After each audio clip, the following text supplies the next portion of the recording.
Hi, welcome to the Apologist Bookshelf. I'm Gary Zacharias. Time for a look at a real classic. And this is a book that came out in 1998. That's hard to believe. 25 plus years. That's Lee Strobel's book, The Case for Christ. And of course, this launched a whole series of the Case for books that Strobel has done.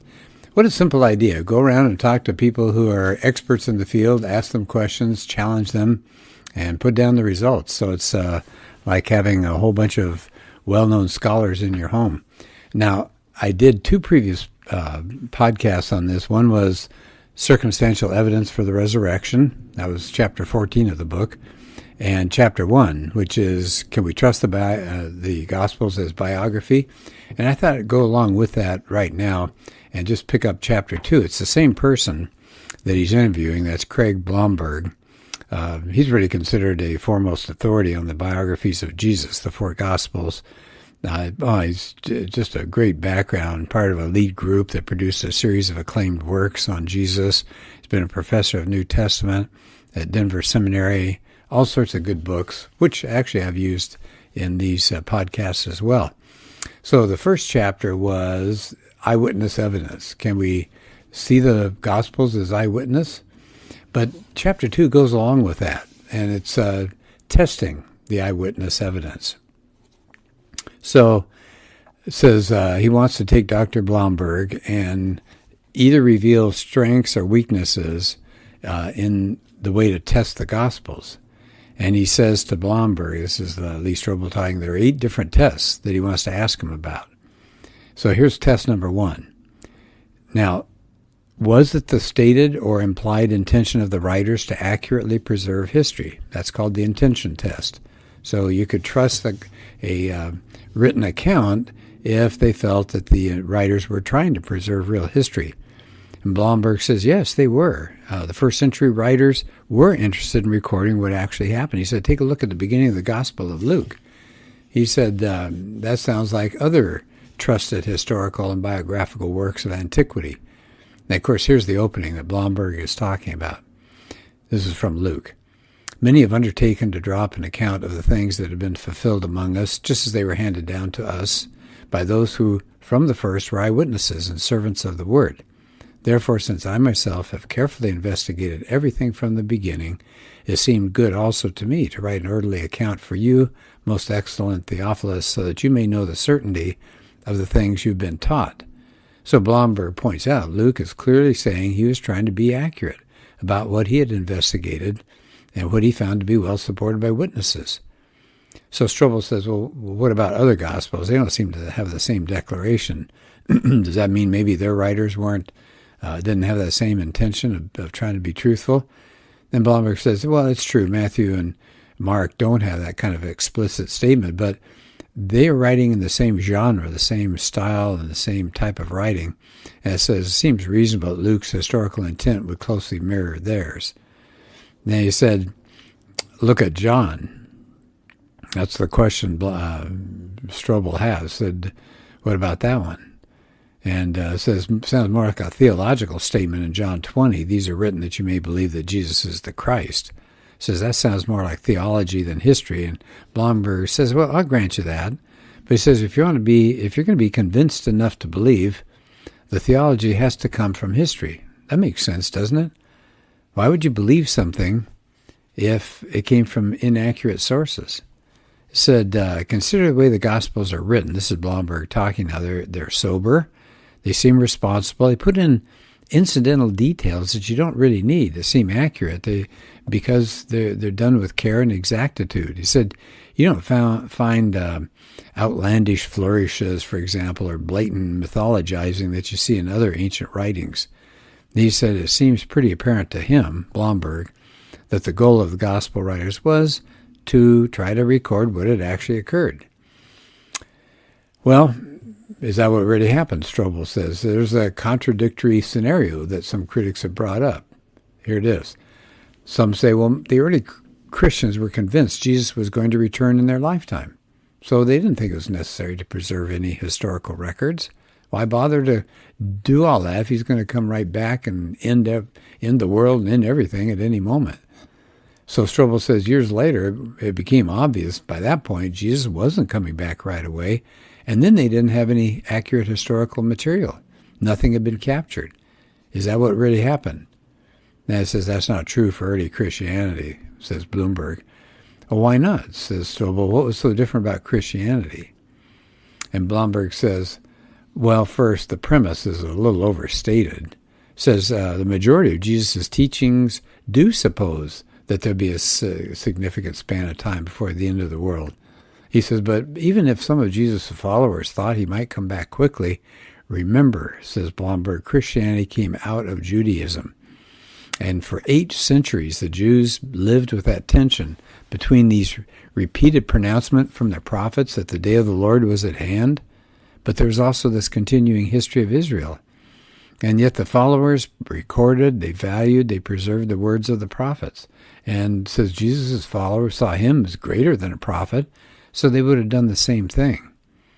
Well, then Strobel says, well, some scholars have raised another objection. They say that early Christians frequently believed that the physically departed Jesus was speaking to them, or through them, with messages or prophecies for their church. And so, since these prophecies were, they saw them as authoritative as Jesus' own words when he was alive on earth, the early Christians didn't distinguish between those newer sayings and the original words of the historical Jesus. So the Gospels ended up blending these two together, so we really don't know what goes back to the historical Jesus and what doesn't.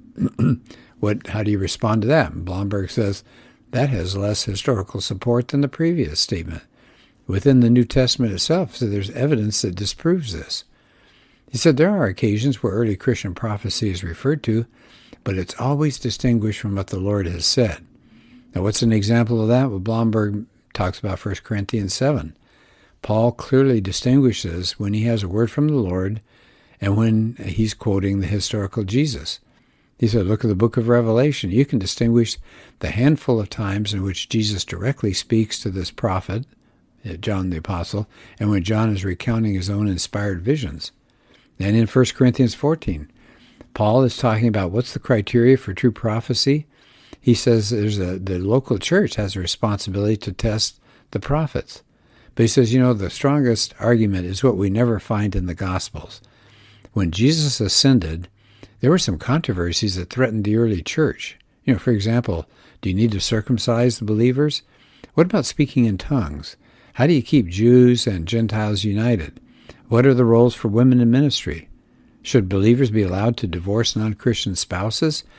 And Blomberg says these kinds of issues could have been conveniently resolved if the early Christians had just simply read back into the Gospels what Jesus had told them from the world beyond. In other words, Jesus was gone 30 or 40 years, the church gets set up, people have controversies in the church.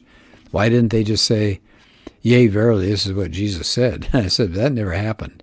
So it said the continuance of these controversies showed that Christians were distinguishing what happened during Jesus' lifetime and what was debated later in the churches. Okay, so all of that is first point. That's called the intention test. Was it the stated or implied intention of the writers to accurately preserve history? Yes. How about number 2? This is called the ability test. Even if the writers did want to record history reliably, were they able to do so?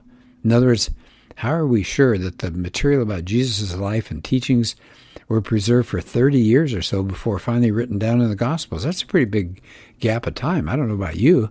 I can't remember day before yesterday. And we're supposed to believe that the disciples and the followers of Jesus were able to keep in their heads 30 years worth of, for 30 years, the material that Jesus said. And Strobel says to Blomberg, well, what about faulty memories or wishful thinking and the development of legend? Wouldn't that mess up everything?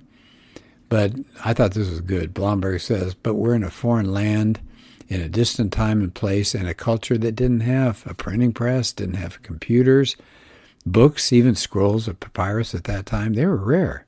So what'd you do? You learned your education, your worship, how to teach in a religious community done by word of mouth. So there were many cases of rabbis so famous. Why? They had the entire Old Testament committed to memory. That just boggles my mind. I mean, I can't do a single chapter, much less a book of the Old Testament, and they had rabbis that memorized the entire Old Testament. So Blomberg said it would be very easy for Jesus' disciples to commit much more to memory than what was in the four Gospels and to pass it along accurately. And Strobel said, well, wait a minute. Who does that kind of memorization? How's that possible? And Blomberg said, yeah, it does seem hard to imagine, but it was an oral culture. I said, you have to remember that 80 to 90% of what Jesus said was in a poetic form. Not rhyming, but it had a meter, it had balanced lines, it had parallelism and so forth. Then I always think of ask, seek, and knock, right? So Jesus says things in three different ways. His parables are pretty easy to remember because they're so visual. So anyway, back to Blomberg. He said, also, the definition of memorization was more flexible back then. You had freedom to vary how much of the story was told on any occasion. In other words, you could include parts, you could leave some out, you could paraphrase. He said in the ancient Middle East, anywhere from something like 10 to 40% of any story in sacred tradition could vary from one occasion to the next. But there were always fixed points that were unalterable. And the community that was being told these stories had the right to intervene and correct the storyteller if they got it wrong. So Blomberg says it's interesting, 10 to 40% is pretty consistently the amount of variation among the synoptic gospels on any given passage. So Strobel tries to pop in here to say, well, what are we talking about? And so Blomberg says a lot of the similarities and differences among the three gospels, Matthew, Mark, and Luke, could be explained by assuming the disciples and the other early Christians had committed to memory a lot of what Jesus said and did, but they felt free to give us that information in various forms. They produced the significance of his teachings, but not word for word. So I thought that was interesting. So let's move on. Here's a third way to test the eyewitness evidence. It's called the character test. Was it in the character of these writers to be truthful? I mean, was there any evidence of dishonesty that might taint their ability? And Blomberg shook his head, no. We don't have any reason to suggest they were anything but people of great integrity. I mean, he says they reported the words and actions of a man who called them to an exacting level of integrity, more so than probably any religion has ever known. They were willing to live out those beliefs, even to the point of death. And Blomberg estimates 10 of the 11 remaining disciples were put to grisly deaths. So he says we can trust them because of their character. Okay, here's a fourth way to test eyewitnesses. It's called consistency. And Strobel says, well, aren't they hopelessly contradictory? Aren't there all these discrepancies in the gospel accounts? And Blomberg said, yeah, there are points at which they appear to disagree. He says sometimes it's a minor variation in wording, and some look like apparent contradictions.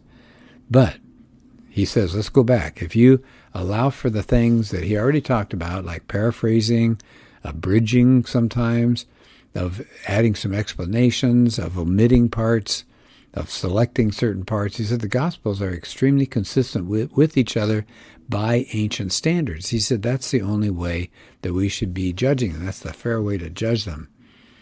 In fact, if the Gospels have been identical to each other, this is what J. Warner Wallace points out. He was a cold case detective. If Matthew, Mark, Luke, and John told every story exactly the same, it said that would have raised a lot of controversy and a lot of charges that they conspired to coordinate their stories in advance. So if they're too consistent, it doesn't make them look like independent witnesses. There's a comment here at this point that Strobel brings in. Simon Greenleaf of Harvard Law School, he was a legal figure and wrote an influential treatise on evidence. He looked at the four gospel writers, and here's what Greenleaf had to say. There's enough of a discrepancy to show that there could have been no previous concert among them. In other words, getting together and getting their stories exact. And he says at the same time, such substantial agreement as to show they were all independent narrators of the same great transaction. I think that's interesting. He says a German scholar, Steyer is his last name, he concurs that actually to have some slight diversity of details suggests credibility. Fabricated accounts tend to be fully consistent and harmonized. Well, you know what's coming up at this point. We're talking about, are there contradictions? So Strobel says, well, what about this? Let's talk contradictions for a minute. In Matthew, it says a centurion himself came to ask Jesus to heal his servant. But Luke says the centurion sent his elders. Isn't that a contradiction? Blomberg says, I don't think so. In our world today, we may hear something like, the president today announced blah, blah, blah. But that speech was written by a speechwriter, maybe delivered by a press secretary. So nobody accuses the broadcast of being in error. And he said, in the ancient world, it was perfectly understood and accepted that actions were often attributed to people when in fact they occurred through subordinates or emissaries. So he said, all right. Strobel says, how about a second example? What about Mark and Luke said that Jesus sent the demons into the swine at Gerasa? And Matthew says they were sent in a place called Gadara. He said there's a contradiction. It's two different places. Blomberg says, well, wait a minute. One was a town and one was a province. Really? He says, there have been ruins of a town that have been excavated at the right point on the eastern shore of the Sea of Galilee. And it says the English pronounce it Cursa, but a Hebrew word translates it into Greek, and it would sound like Gerasa. So it may have been that place that was in the province of Gadara. Okay, says Strobel. What about this one? So we're going to a third possible contradiction. What about the genealogies, he asks, of Jesus? We get two different genealogies in Matthew and Luke. And Blomberg says multiple options. He said, here are the two most popular ones, two most popular options for how to interpret these two genealogies. One, Matthew reflects Joseph's lineage because the opening chapter is really told from Joseph's perspective, and he as the adoptive father would have been the legal ancestor that you'd trace his royal lineage through. So Luke then would trace the genealogy through Mary. And since both are from the ancestry of David, once you get back that far, the lines converge. Okay, so I've heard that one before, that one is tracing Joseph's line, the other is tracing Mary's line. But I guess there's a second option. I didn't know about this one. It says the second option, this is Blomberg again, that both genealogies reflect Joseph's lineage in order to create legalities. One is his human lineage, and the other is his legal lineage, with the two diverging at the points where someone in line did not have a direct offspring. They had to raise up legal heirs through various Old Testament practices. That says, then we got a problem because some of the names are omitted, which is accepted by the standards of the ancient world. It says, so we've got that. At least there's some possibilities at that point. I always think of the one which they didn't talk about, but I think about one gospel said there was one angel at the tomb, another one says there were two angels. But that's pretty easy to put together. The first one that says there was an angel, there was one angel, and there was another one probably nearby. So just because he doesn't mention the second one doesn't mean the second one wasn't there. Okay, so those are four of the accounts, and I think what I'll do is go kind of quickly over the other other 4 ways to test eyewitness evidence. One's called the bias test. Didn't the disciples, for example, have a vested interest in skewing that material about Jesus? He said they loved Jesus. They weren't neutral. Blomberg says there is a potential for that, but he said people can honor and respect someone so much that they record his life with great integrity to show their love. He said, I think that's what's happened here. He said, besides, why would the disciples make up this stuff? What are they gaining? They got criticism, they got ostracism, they got martyrdom. They didn't win anything financially. They should have had pressure to keep quiet, to downplay Jesus. They didn't do it. Here's number 6, again, testing the eyewitness evidence. It's called the cover-up test. It says when you testify, sometimes you try to protect yourself by conveniently forgetting to mention details that are embarrassing. So Blomberg says, did the gospel writers include anything that might be embarrassing, or did they cover it up? And Blomberg said, well, think about the hard sayings of Jesus. If you're inventing a religion to suit your fancy, you probably wouldn't say, be as perfect as my heavenly Father is perfect, or to define adultery as lust in my heart. He says, take a look at Mark 6. Jesus, it says, there could do few miracles in Nazareth. Isn't that interesting that they're pointing out something embarrassing? About Jesus in Mark 13 says he doesn't know when he'll return. That seems to limit omniscience. So I thought that was interesting. Then what about the baptism? Why would Jesus doesn't have any sin? Why would he allow himself to be baptized? Why wouldn't they just leave that out? Or on the cross, Jesus says, my God, why have you forsaken me? Well, why? That sounds like Jesus is not sure what he's up to. So there's plenty of embarrassing material. How about Mark? When he talks about Peter, it's pretty unflattering. And Peter's the ringleader. The disciples seem kind of dense. They don't understand Jesus at all. They look like a bunch of self-serving, self-seeking, dull-witted people. Yeah. So why would you put that kind of stuff in? Only if it was true. Here's test number 7. Again, how do you test eyewitness evidence? It's called corroboration. So the question is, the Gospels mention people and places and events. Do they turn out to be correct if you can independently verify it? Blomberg says yes. Now, he said the longer people explore this, the more details get confirmed. Archaeology has unearthed all sorts of discoveries that have confirmed all sorts of references in the Gospel, especially John, the one that they're often very suspicious of. I always think of, I'll just give one example myself. John said there were 4 or 5, I can't remember which, colonnades around the Pool of Bethesda, and nobody knew for hundreds and hundreds of years because Jerusalem had been trashed by the Romans, and they dug it up eventually, not all that long ago, and they found the exact correct number of pillars that were there. All right, here's the last test. Again, testing the eyewitness evidence. It's called the adverse witness. And then here's the question. Were others present who would have contradicted or corrected the Gospels if they were false? And Blomberg said, yeah, there were a lot of people who had reasons to discredit the movement. He said, yet look what his opponents did say. In later Jewish writings, Jesus is called a sorcerer. Well, notice what that says. That acknowledges he did some pretty miraculous things. So let's see, Strobel says, could this Christian movement have taken root right there in Jerusalem if people who knew him were aware that the disciples were exaggerating? I mean, think about that. The people that saw Jesus were later told by the Gospels, the disciples, all these things that Jesus had done, and if they're making it up or full of lies, those people would say, no, that's not what we saw, that's not what we heard. They could go to a tomb and pull out the body of Jesus. So these are 8 ways that you can test eyewitness evidence. So let's see, this is the end of the chapter. This is Blomberg talking.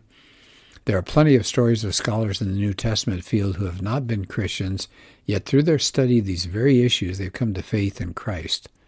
And there have been countless more scholars, already believers, whose faith has been made stronger, more solid, more grounded because of the evidence. And Blomberg says that's the category I fall into. So I think that's a powerful chapter. It's, again, coming from The Case for Christ. Honest to goodness, that's a book that everybody ought to have on their shelf. And there are a lot of books that are out there floating around that you can pick up cheap in used bookstores. Well, thanks so much for being part of this. We'll do another podcast soon. Hope your day is going well.